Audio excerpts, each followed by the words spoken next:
లక్షలాది మందికి మన తెలుగు మ్యాట్రిమోనీ ద్వారా వివాహాలు జరిగాయి. తెలుగు వారి నంబర్ 1 చాయిస్ తెలుగు మ్యాట్రిమోనీ. ఏపీలో కూటమి ప్రభుత్వం పాలనకు ఏడాది పూర్తవడంతో ఈ నెల 4న రాష్ట్ర వ్యాప్త సంబరాలకు సిద్దమైంది జనసేన. కేంద్రంలో మోడీ, రాష్ట్రంలో చంద్రబాబు, పవన్ నాయకత్వంలో ఎన్డీఏ సర్కార్ పాలనకు సంబంధించి ఉత్సవాలు నిర్వహించనుంది.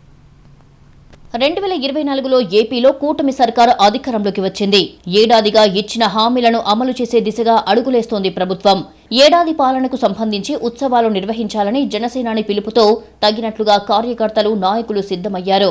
జనసేన నేతలు, శ్రేణులు తమ వాకిళ్లను రంగవల్లులతో అలంకరించాలని, ముగ్గుల పోటీలు నిర్వహించాలని కేంద్ర కార్యాలయం నుంచి ఆదేశాలు అందాయి.